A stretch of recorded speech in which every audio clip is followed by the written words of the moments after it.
Hey there. We'll do a quick tutorial on how to set up your voltage on your forward side scatter whenever you run the flow stometry experiment.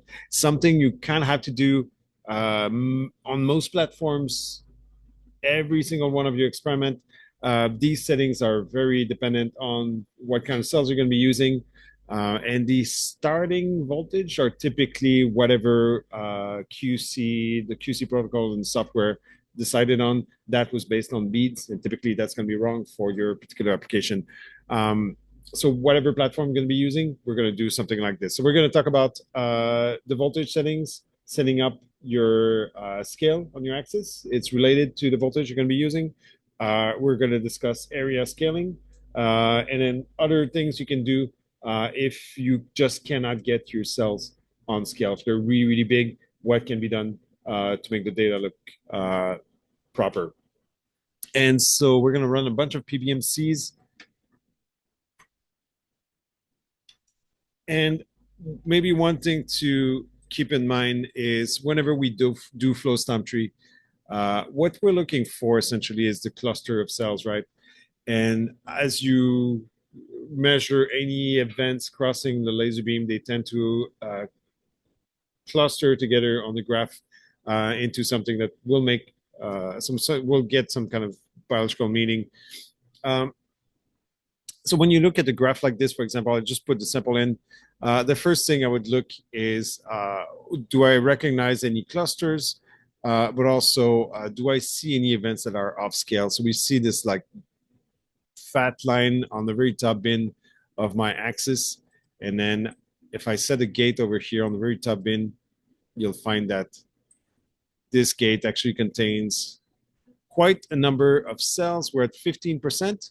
But there's so much noise over here that this is very likely a bunch of cells that is hiding. If you look at your voltage on the forward scatter, 731 is actually a really, really high value for an instrument like the Fortessa that we're using right now. So don't be afraid when you get on the instrument to just mess around with the voltages and try to see if you can identify any kind of clusters that makes sense to you. So now if I bring it back to somewhere like 500, suddenly, oh, look at that. I have my debris still down there.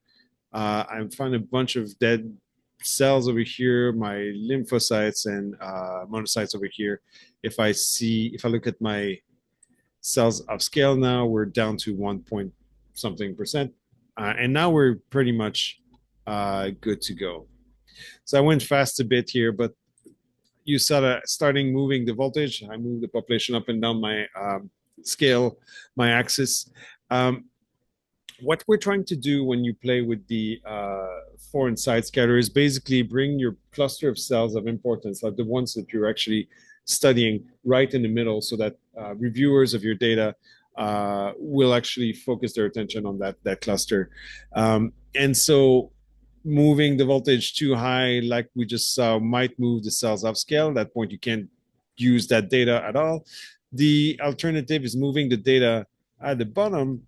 And then the issue is, at this point, you're kind of, let's put it this way, your reviewers of your data will expect anything at the bottom of your forward scatter to be really small stuff, noise, debris, dead cells. And if you put your population of cells of interest right down this portion of the axis, you're kind of defeating their expectations.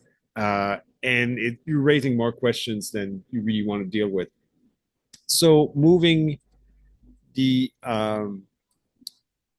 population in the middle actually has the double advantage of actually separating the different clusters really well. So now when I set a gate around the different clusters of cells, I have more room to navigate.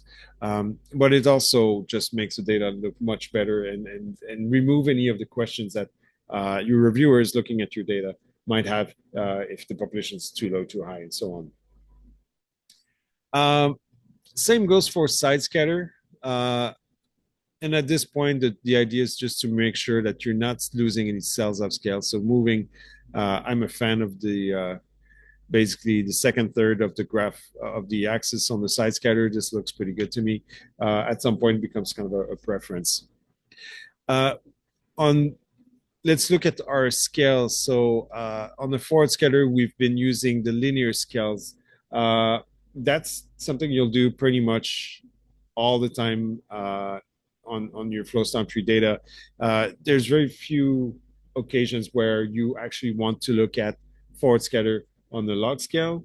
That is typically when you'll want to look at really small events, bacteria, and you basically try to separate your actual cells from the noise coming from the instrument, or electric noise, optical noise, or whatever it may be. At that point, you might actually you might prefer to threshold on a fluorescent parameter and get rid of that noise that way. It's actually a cleaner option. So even there, like using forward scatter as on the log, there's very rare applications where that's going to be useful. Side scatter is a different story. Here it's used on log scale, and the advantage here is that it squashed the data on a tiny portion of the axis, and it forced a clustering that's easier to identify. So if my lymphocyte monocyte's really easy to identify, and I'm not losing any cells upscale, which is great.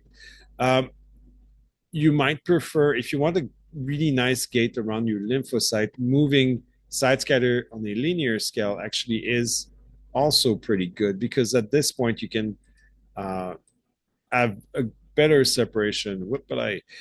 Better separation between your lymphocyte and the rest of the population over here. Now you noticed I changed my voltage when I changed the scale.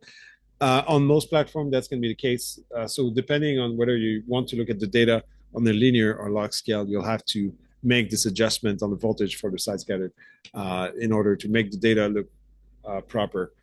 So the next thing I want to talk about is the area scaling. So in Diva software, area scaling is under laser, and we're going to go to the forward scatter area scaling. That's the one we're going to be working with here. Area scaling is basically a fudge factor. We're trying to match the intensity measured on the height parameter to the intensity as calculated on the area on the curve. And that's going to be cell dependent. Depending on the size of the cells, you'll need to adjust the area scaling, give it a different value. So typically, if the cells are pretty big, you lower the area scaling. As the cells get smaller and smaller, you might have to increase that value. In the notes under this video, I'm going to link to a paper by Amy Hazen that basically discuss this topic on the Diva software. So you'll have more details there. But the general idea is it's something you need to do empirically. Area scaling is available on a number of platforms, the Diva software and another bunch of other instruments.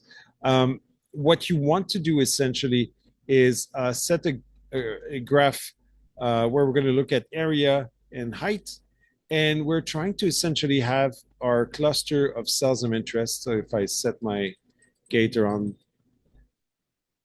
my lymphocyte over here, and maybe give it a different color. When I set my my area scaling, I want essentially to have this bunch of cells to be at a 45-degree angle. And so you can see here, if I move it to 1, the population both moves on the area axis, and my angle kind of switched down. So now we're like at 30 or whatever. And the issue here is twofold. So the first one is, in some cases, if the cells are too big, even if I bring my voltage on the forward scatter detector all the way down, I might still have cells that are upscale. That's going to be depending on the laser power and the presence or absence of different filters in front of your forward scatter detector. And at that point, messing around with your area scaling might actually move the cells back on scale in a way that you'll be able to use them. But more useful for you is to realize that this also gives you a better resolution. If the area scaling is set properly, it's going to give you a better resolution to identify your doublets from your single cells. So basically, resolve both groups. So if I bring the value, I'm going to make a value that's very, very dumb here, 1.4. Let's see if that's still on scale. There you go. And the point is just to show you, to illustrate that at this point, we're at I don't know what angle this is, but like basically we lost quite a bit of resolution between my single cells and the doublets. Bring it back to the original value 0.64 that we had and was optimized for everybody. Now you can see better resolution overall. And now we can set a gate on your doublets. That is actually very, very nice. Okay, here's another question. Can you actually use the 4-in-side scatter as a way to identify your dead cells? In most cases, when the cells break up, when the cells die, you'll see that it will have an impact on their scatter signals.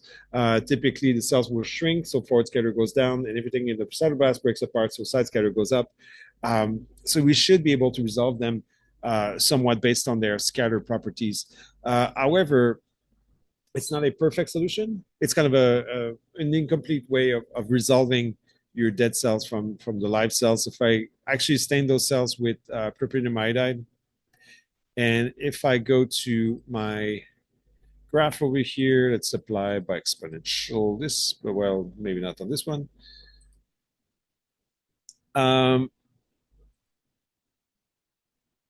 You can see that even though I've gated my cluster of lymphocyte single cells, and now if I look at the live dead marker on the x-axis, I'm still going to see some amount of dead cells.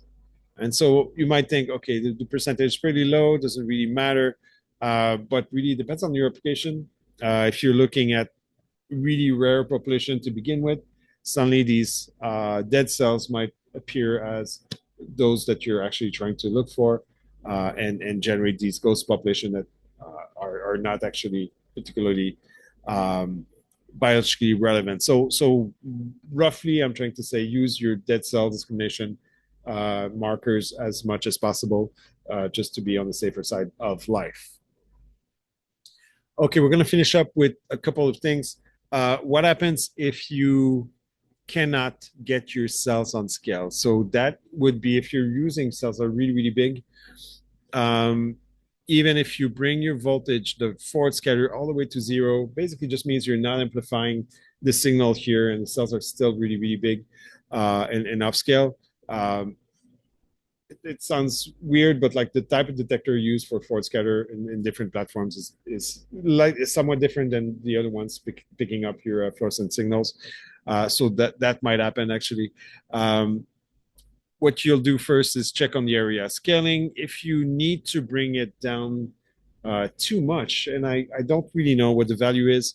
The lab lore over here is 0.3. We try not to go below 0.3 because bad things might happen, whatever they are. At that point, there's one of two things you can do. One is a really bad idea, and one is something that you'll need help accomplishing. The second one would be where you need help is to actually install a neutral density filter. So essentially, the neutral density filter reduce the amount of light hitting your detector by a given percentage, depending on, you can build these filters any way you want. You can remove as much light as you want. And so there's quite a few options over here. That's a preferable option if you're going to play with cells that are really bright and your instrument is actually incapable of having them on scale with the proper means. The other one would be if you can actually access the laser power and try to lower the laser power itself. Fewer photons being emitted will mean the signal will be dimmer on your forward scatter axis. That's an obvious thing. However, it's a bad idea because at that point, you're actually also interfering with the excitation of any other fluorophore. In this case, would be from the blue laser, excited by the blue laser, so they'll have less excitation, and the risk is you won't have as much resolution power as you would normally. So generally speaking, you try not to deal with the laser power all that much. That's about it. We'll talk later.